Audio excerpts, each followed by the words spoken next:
Welcome to EB-5 Investment Voice, where attorney insights intersects with immigration investments. If you are a foreign investor, domestic fund manager, or enterprising entrepreneur and want to get the most out of the EB-5 program, you have come to the right place. I'm Mark Deal, and I'll be your co-host on this journey. I'm joined by your host, Mona Shaw, and other attorneys at Mona Shaw & Associates, as well as immigration leaders from around the world. So let's get into EB-5 Investment Voice.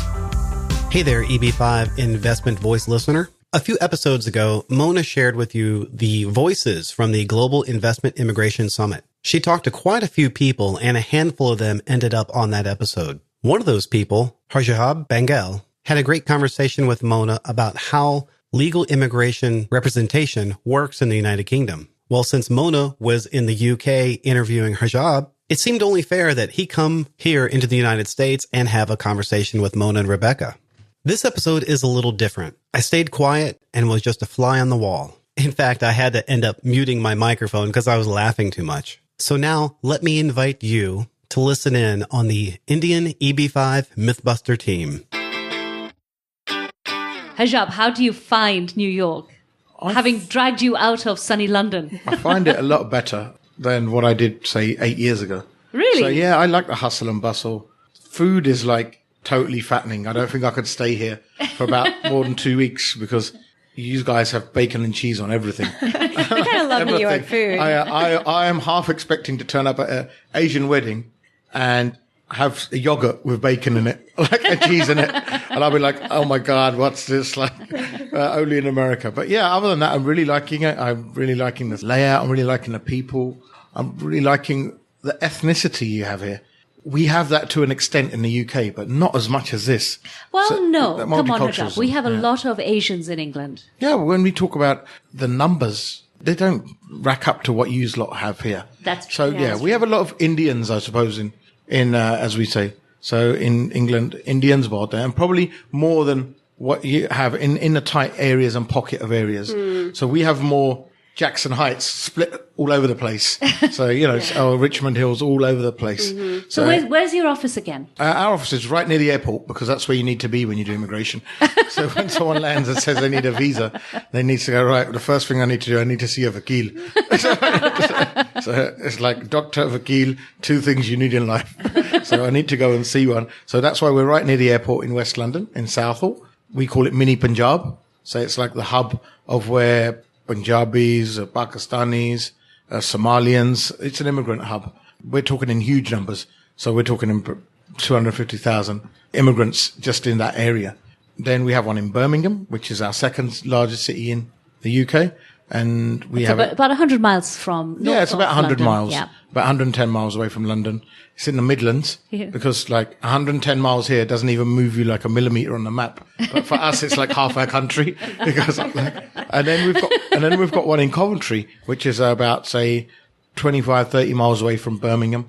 And once again, we're in the areas where the high street hubs are, where the migrants are, because if we were sitting in Canary Wharf or central London, no one wants to come to us, you see. We have to go to where the work is in this sort of area. So, and our best office are probably the one in Punjab.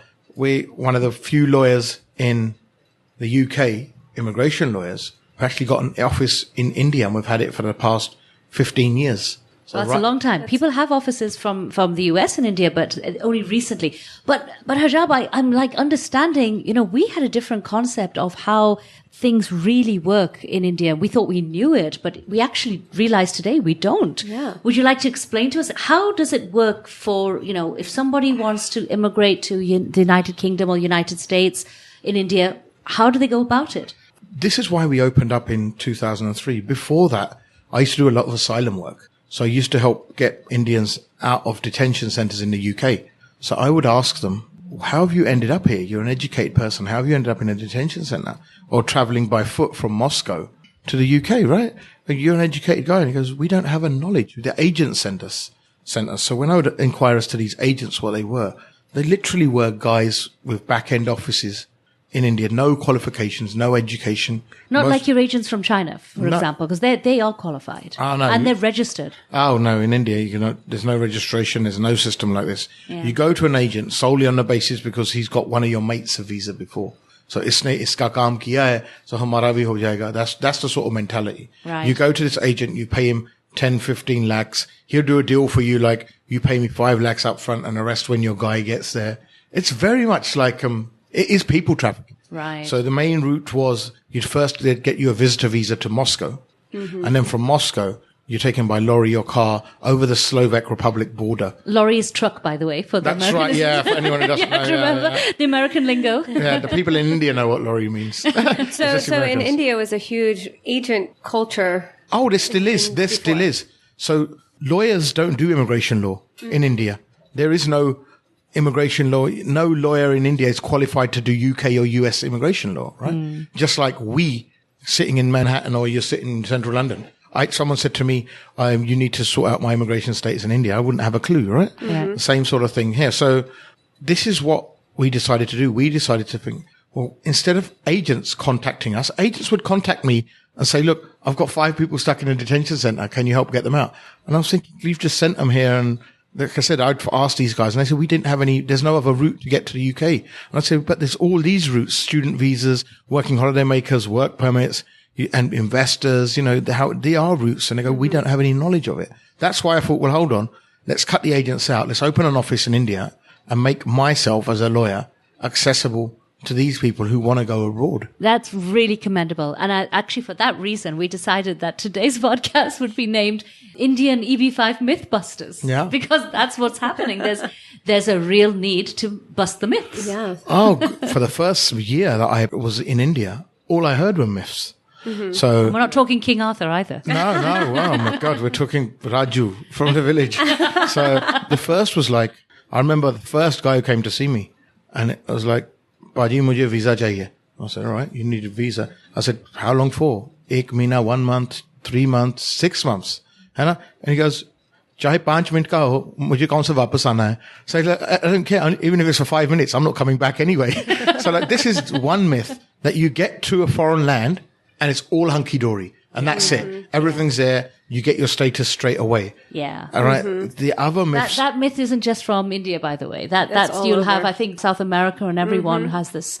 They get told that the minute you cross the border, no problem, everything is there. But for England, it's different because for England, you have the social services. Yeah. So which we don't have here. Yeah. And it's a big myth. Getting abroad isn't the hard thing. The hard thing is staying abroad with status and with a visa. That's always the hard thing, I always say. So anyone can get abroad. There's people who have not even gone to school that are abroad, but that's not the hard thing, setting foot in a foreign land. The hard thing is staying there with status, getting your green card or PR as we call it, or indefinite leave to remain as it's known. It doesn't matter what you call it here. In India, it's always called PR. So we can call it indefinite leave to remain. Acha, acha. So I'm like, you'll get your indefinite leave to remain in 3 years. Acha, acha. PR kab hoga? No. That is your, acha. You'll get your green card in 5 years. No, but PR kab hoga? So like, that's the key buzzword, PR. PR. And then a lot of people would think, right, you Not just People's get. Republic. Yeah, not People's Republic. And not Polo Ralph either. So they would think that just because you got somewhere, that's it. You're there. That was the first myth that we had to bust. The second myth was only agents can get you a visa. Yeah. Yeah, that's a big myth in India as well, right? That only agents can give you a visa. Third myth that we would have is to the US, you'll have to go via Panama, Belize, and the Mexico border. There's no way you can get on a plane and the US will just, on a direct flight, let you in. There has to be an element of hera-feri or illegalness or, or dodginess in it. Or there's no way the UK is just going to let you in with a straight visa because that's not possible. That's never been done. Right? So that's another myth. Another myth is like, oh, I'll go abroad and don't worry. There's lots of women out there who are going to marry me. And They all think that's the easiest way. Yeah. And I'm like, listen, mate, you're about 35 here and no one in India wants to marry you, let alone someone in the US. तुम्हारी यहाँ पे शादी नहीं हो रही वो US जाके कौन सी करेगी? But Harjap, right now, EB-5 is the big thing in India. Yeah. And there are so many people out there because we're talking real money here and the agent's making real money. So now there's a bazillion myths coming out about EB-5. And this is what we're hearing as well. This is what I want to switch it up today. So I'm going to be the guy with the myths, and I'm going to be the guy from India, and you two are going to answer my questions. That's how we're going to have it. Can I ask you one last question before you ask? The U.S. has become popular. Why is it so popular for Indians? Why do they all are trying to get here? The U.S. is more popular because, one, of the culture. In Indian culture, you have a lot of U.S. influence. So you're not going to believe this, right? But I went to India I go about 6 times a year. But I would go to the villages, and these little kids, they'd meet me first time, and they'd say, do you want to play? And I'll say, all right, let's go and play, right, with little kids. And they're like, okay, we want to play WWE. I'm going to be Undertaker, and you're going to be like this, like John Cena. And I'm like, how the heck do you know about the Undertaker and John Cena? Like there. And then they're showing me all these programs with the cable boxes that they've got. There's so many channels. There's probably about 800-900 channels just on TV channels, one for every language. And so they're all showing WWE. They're all showing the Superman, Batman films. Everything has New York City, LA in it. That's a big influence on kids. And when kids see that, that's where they want to go. That's the first thing. Exactly. The other thing is, out of Canada and US is always going to be the preferable choice.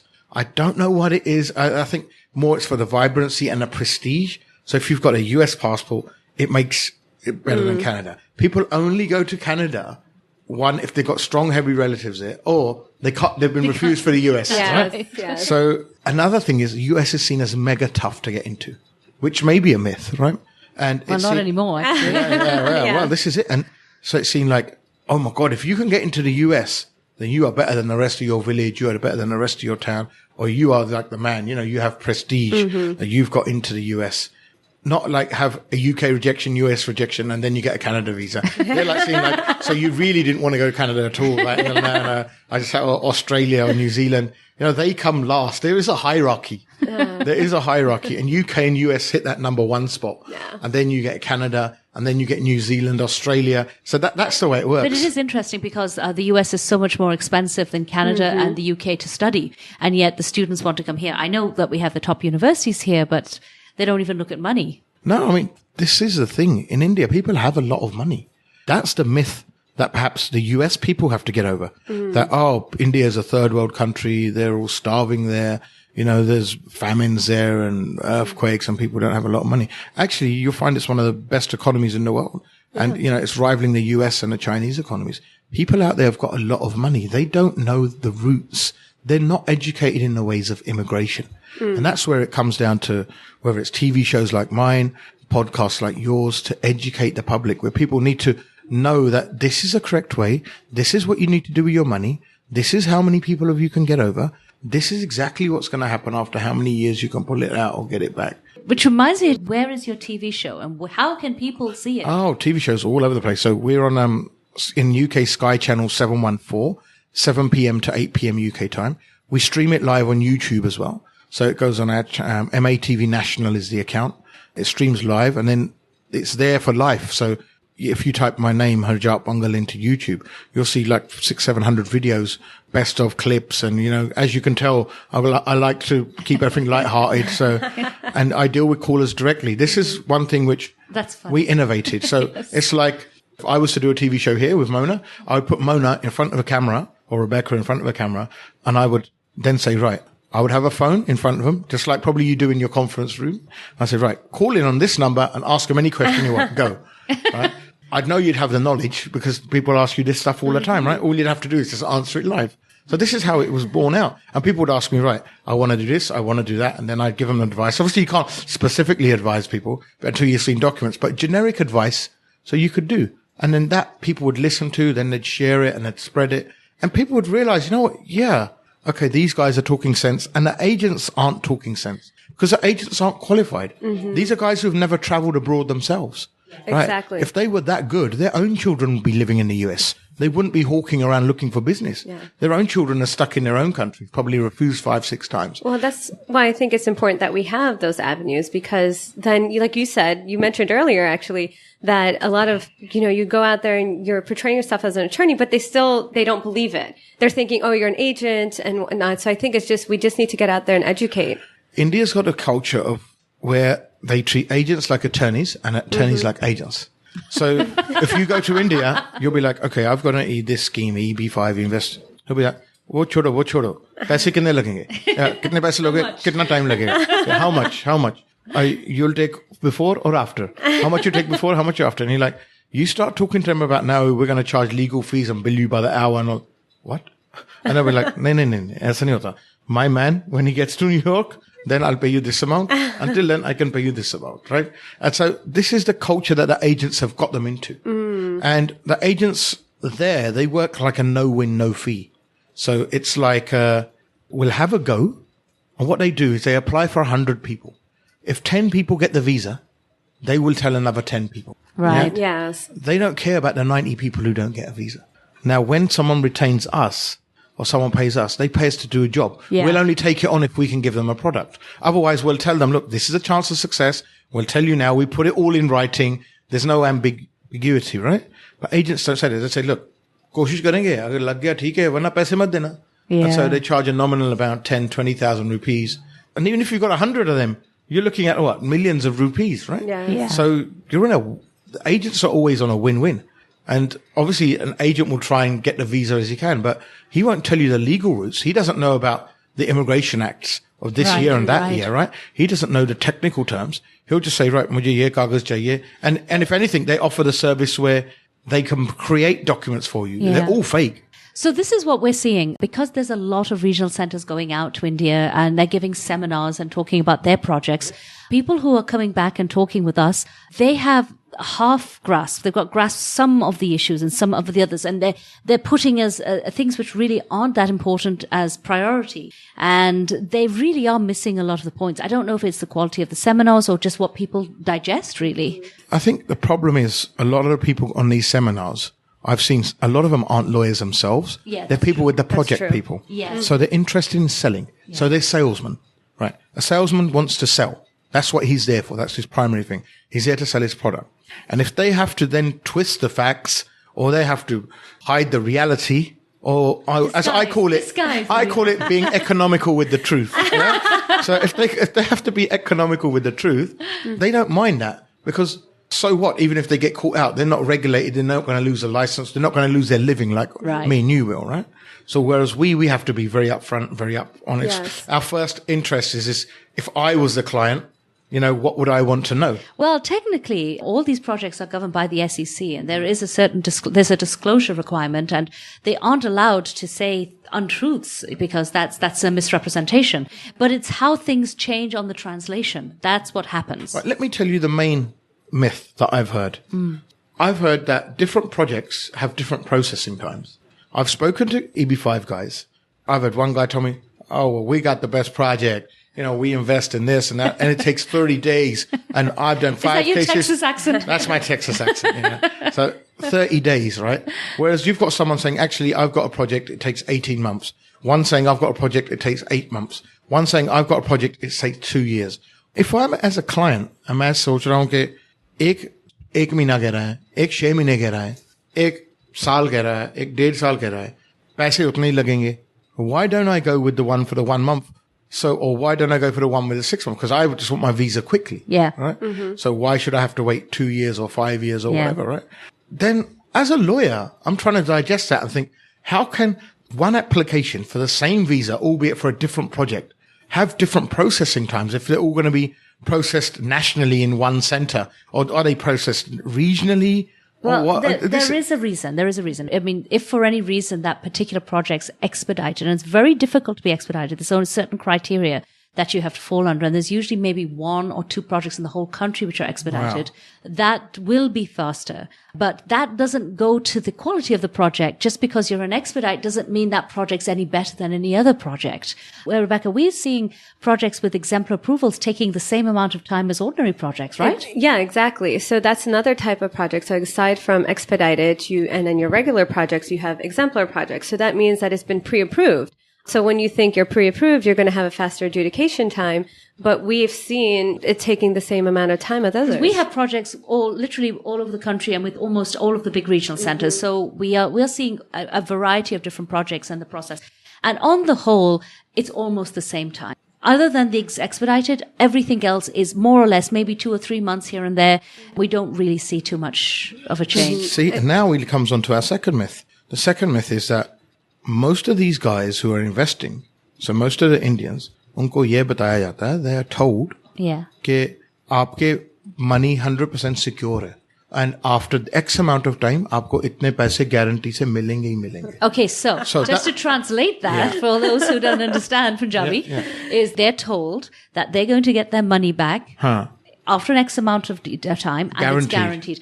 And after a certain amount of years. Wrong. That is right. The whole idea of the entrepreneurial visa is that your money must be at risk. If it wasn't at risk, the whole lot, every investor would go and just invest in IBM. Right. The idea behind this, when Congress put this together, was that they would give smaller projects, alternative projects, riskier projects an opportunity to be able to get some money through investors. So you have this risk element. You are supposed to look at the risk. And supposedly as well, your interest rate should be commensurate with the risk, but exactly. So, I mean, it's not to say that, it's, of course it's at risk, but it's not to say that you can't also make an profit. Interest. Yeah, exactly. Yeah. And you are supposed to make a profit. Yeah, you are supposed to, right? Yes, because so you're supposed to get your money back with some money.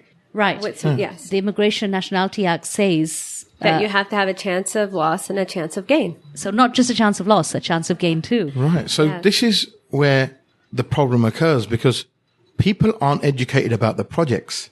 So they would say, right, Mona has selected X, Y, and Z project for me, right? And they won't know that Mona has selected X, Y, and Z project for them because Mona wants them to make a profit out of their money and not lose it, and not invest it in maybe an expedited project, which maybe they might lose their 500 grand altogether and they're left with nothing. But they don't have knowledge of that. The Indian people just think, पैसे दिए visa लग गया 5 साल के बाद मेरे पैसे आ जाएंगे और मैं 6 महीने में USA पहुंचूंगा.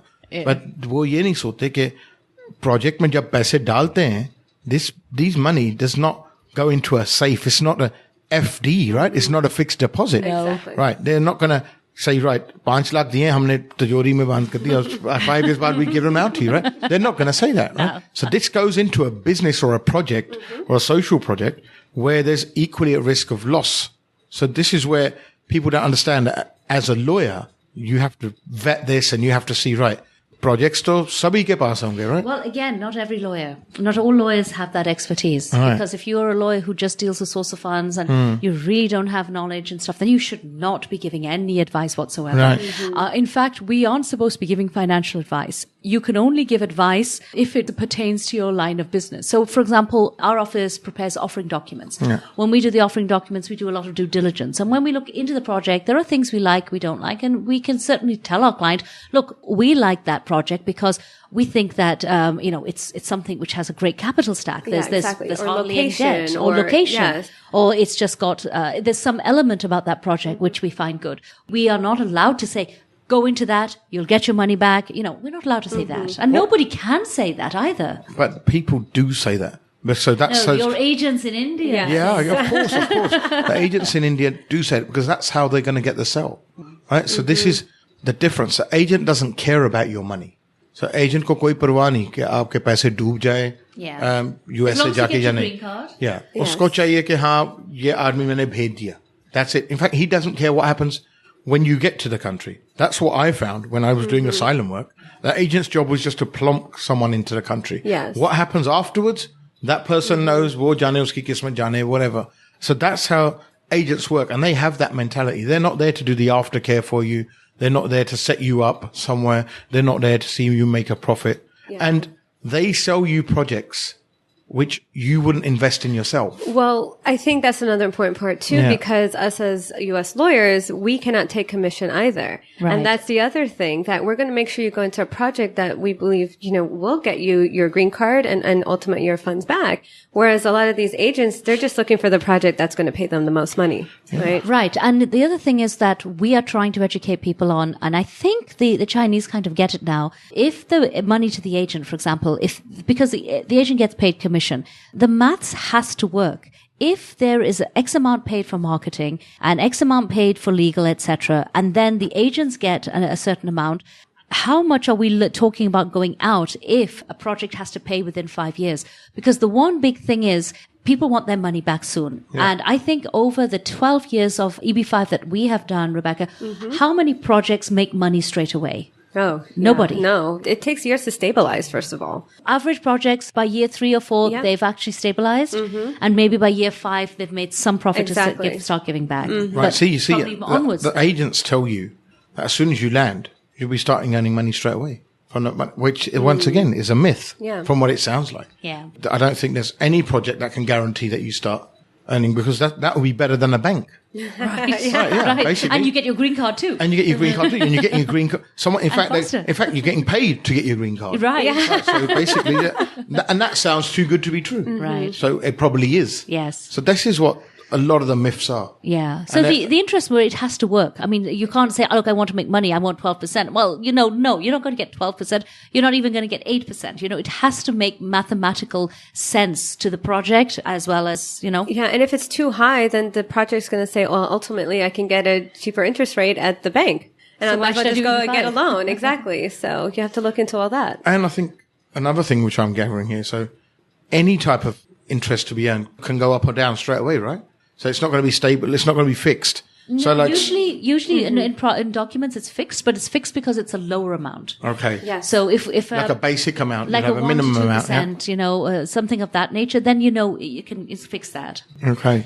Harjap, we're speaking in English. You're speaking a little in Punjabi, but there Hindi, are many, and Hindi. There's many languages in India, right? Over 100. Right. Over 100. So education can be really hard. And what about if you cross over to Bangladesh and Pakistan? Yeah, they speak Urdu and Bengali. That's very similar. The common theme is English. Yeah. So the common thing that unites Southeast Asia is English. And whether you're from the south when you're a Tamil, whether you're from the north when you're a Punjabi, whether you're Gujarati, whether you're from Mumbai, from Karachi or, Dhaka, everyone speaks English. And hence another reason why people want to come to the US, because of the language and because their kids will get educated in English. I think the education is really important. I think the ways to educate people are YouTube, through the podcast, through the radio, through the TV. But the best way to educate is to actually go out there and make yourself accessible to your client. Yeah. Stuff like that we're doing at the moment, like you guys are doing, going out to India, Bangalore and Mumbai, actually meeting people. People meet you, they know, right? They get to know you're not an agent. You're the real deal. It is. Miss Mona has come all the way from New York. Oh my God. But to it's see exhausting. Me. Yeah. It's exhausting when you've actually said the same thing 30 times. Oh, you're going to have to say it 300 times, right until they get their passport. So it'll be the same questions like, when am I going to get my money back? After, how many members of my family come back? No, when are you going to get your green card? Then when are you going to get my money back? Yeah. So, and like I said, education is really important. Yeah. So it's really important that we get out there, we get to meet our clients, we get to know our clients, we get to know, and it's taking years of me getting out there, meeting people to realize, right, this is the culture. This is how India runs. And it takes years for someone like you. Can you imagine one of our regional Oh, you're lucky. You got me. You got me to just say, right, Mona, this is what we need to do, X, Y, Z. But when we went out there, we didn't have anybody. And in this sort of, the embassies don't help us all either. No, not at all. So they're not there to help you. So you have to find your own way around. And like I said, it's really good. We get a lot of inquiries from the UK. So like, we want to go to the US. And I'm like, listen, I've only been 3 times myself. I haven't got a clue, right? How to get there. You know what I mean? I'm just worried about me getting part of, with the current climate. I'm just worried about me. Like, I'll give you a classic example of, last time I went to Miami. One guy goes, so why are you here? I said, for a vacation. What do you do? And they said, I do the exact opposite of what you do at immigration. And he goes, what do you mean? I said, I bring them in, you try and keep them out. And like, I just felt it was so harsh and so FBI-ish, and like I was expecting 4 guys in black suits to come out and grab me, with the shades on. So it can be intimidating. So, but like I said, I wouldn't have knowledge about the US. I wouldn't know if I ever got stopped at immigration. I'd be like, I'll need to phone Mona or Rebecca. Right? So, and that's me saying that. So can you imagine somebody who's coming from a village or a town in India and what sort of the stuff that they've been told or the mis-selling that's going on, misrepresentation that's going on. And actually when they get here, they find, well, hold on, or they try and get here, this is what's going on, or this isn't.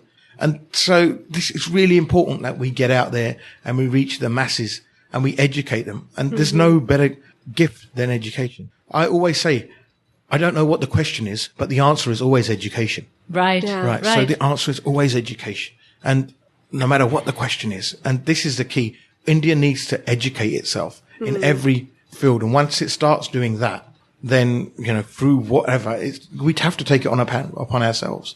And once it does that, then the questions will stop. they'll be more focused. They'll be like, okay, we'll be sitting here thinking, right, this guy knows what he's on about. Yeah. And so this guy has got an idea now. He's checked the schemes out and he knows what he's on about. Just like we would. Yeah. This is it. In India, everything is a scheme. So like everything is a scheme. So what's your scheme? They call it game. It's like, so they'll say, Paji, game kya hai? I'm like, what do you mean? What's a game? They're like, no, USA ki koi game hai. And I'll be like, what? Is this for real? Yeah, is this like, what game? What, like, are you playing a game? So that's the language that they use.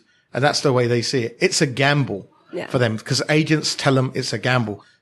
Once they find out, look, there's quick fire ways, there's quick, assured, guaranteed ways to get your visa correctly if you abide by the rules and if you make yourself capable of getting them.